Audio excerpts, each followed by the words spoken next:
And in this economy, it's what any business is looking for and what the Pecan Grove Corporate Park has. But in their covenant, it mandates businesses must be enclosed. The second annual Black Heritage Festival of Southwest Georgia kicks off in Thomasville tonight. There's a youth empowerment and artist showcase. These fire ants need moisture to survive and reproduce, and we've had a lot of that moisture lately. The trouble is these mounds are getting closer to the homes. You can see this one's under a mailbox not far from the front door. When these ants get hungry, they may be looking for food inside. But code enforcement says that's a violation of the city's new sign ordinance, and it's got to stop. So today they were pulling up signs like this one. They're going in the garbage. And if sign owners post them again, they could be headed to court. A concerned taxpayer association of Dougherty County hopes 5,000 people will join to discourage apathy and complacent politicians. Their goal? To hold the local politicians accountable. WALB News 10's Karen Kohelis has the story. Don, while other states have been canceling sporting events like the state track meet going on behind me, health officials say for now they're okay, especially outdoor events. They're still sending home letters like this one to students in 14 counties. Witnesses say as many as 30 people were outside a South Albany club this morning when 5 shots were fired from a passing car. Fortunately, no one was hit. The shooting happened about 2:30 this morning at the Sports Zone on South Slappy Boulevard. Don, the look of your Georgia driver's license will change dramatically this fall. Starting in September, the new license you get from Driver Services will be more difficult to counterfeit. Don, right now, this is an empty parking lot behind the Albany Fire Department. But over the next year, the city hopes to transform this site into a one-stop shop for transit service. That includes a park and ride, taxi service, and potentially retail space. Stephen Walls already has this chain link fence around his property to protect his home, but today he added this heavier chain and a new master lock at the gate. And we spent the day here at the courthouse and other downtown buildings poring over records that give us a better glimpse into Pamela Long's life. We know that she owned at least 5 properties between 1983 and 2001, including this house on First Avenue. Neighbors say she and her then husband, Tom Coco, were restoring the house and adding on a second floor. Neighbors say the couple was always busy. One of the most interesting things we found was this property on Park Lane, now owned by Phoebe. The large home that used to be on this lot burned, and firefighters say it was suspicious. The fire was an intentionally set fire. We found pour patterns throughout the structure, and so we know it was intentionally set. Chief James Carswell said he remembers the case and called Pamela a strong suspect at the time, but she was never charged with the crime in that fire. That case, however, remains open. We also know that Pamela Long filed for bankruptcy here in Albany back in 1993 on a property she owned on North Slappy. Code Enforcement Inspector Travius Trent's beat was restricted to downtown Albany, so when a citizen complained that he was approached by Trent for sex, the city began tracking his movements. As soon as he leaves his office, he goes directly to these areas along the river and along the river walk and the railroad tracks and down behind the Civic Center. These are different locations where we have known problems with prostitutes and male prostitutes in the areas. Instead of inspecting downtown buildings, an investigative report states that Trent traveled the loop looking for men. According to his reports, he was doing different, opening different cases, and frankly, we couldn't match anything up to what he was doing according to where he was actually located. After 2 days of tracking Trent on the computer, the sheriff's office decided to put officers out here in the field. Sure enough, Trent approached them. He did make sexual comments to the one officer last week, but it did not rise to the level of a sexual solicitation of sodomy that we can prosecute under that code section. Because he never mentioned money, but what he did do, he listed on his log sheets places that he was and he wasn't there. That's why he's been charged with false statements and writings, a felony. But law enforcement believes there's a bigger community concern. I've also been told that he is lined up to head off and be a camp counselor in a few weeks.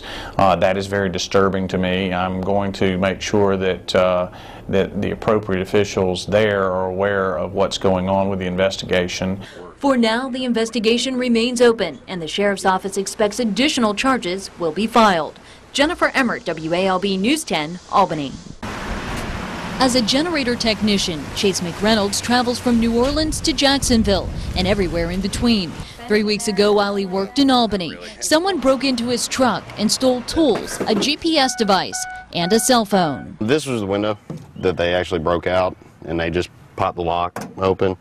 And at this point, they ransacked all the shelving and stuff to try to look for stuff that was more expensive. Tools were in this area. They grabbed it. Hoping to catch the crook, he left his cell phone on. His wife even talked to the thief, who admitted to stealing Chase's tools and told her there was nothing they could do. They hoped Albany police might help. Gave all the information over to the police department, and all you have to do is track it, make a phone call, do whatever. The suspect kept using the phone, used it like it was his regular phone. In the nearly 3 weeks that the suspect had the phone, Chase left it on. And that suspect racked up nearly 800 phone calls, but not one of them was from the Albany police. They haven't tried to do anything with it.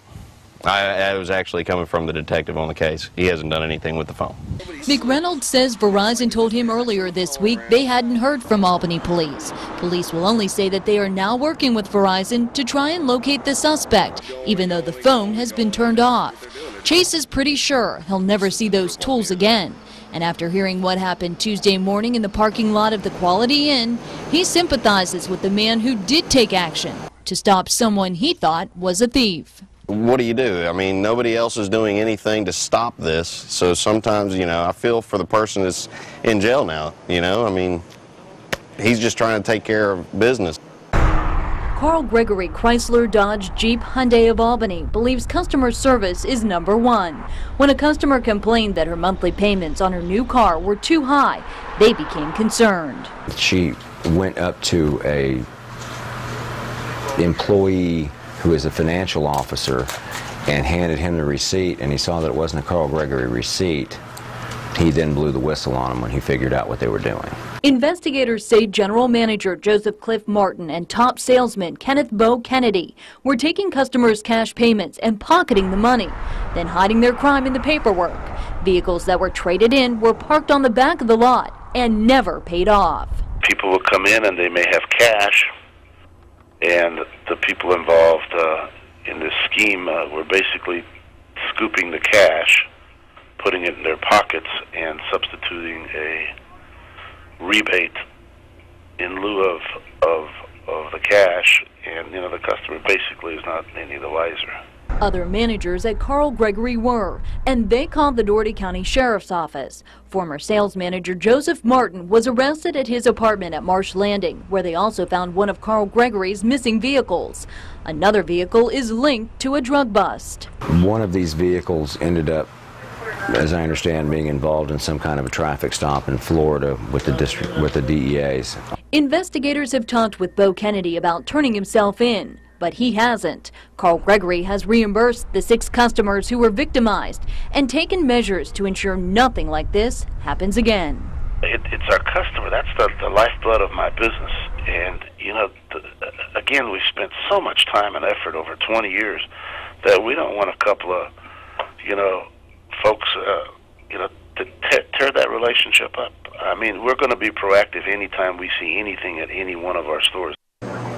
Just ask any of its 400 citizens and they'll tell you Sasser is a great place. It's quiet, everybody's friendly, you know, it's nice. Oh, this is a wonderful town to live in. I love it, I love it. Despite its accolades, it appears no one wants to lead the community.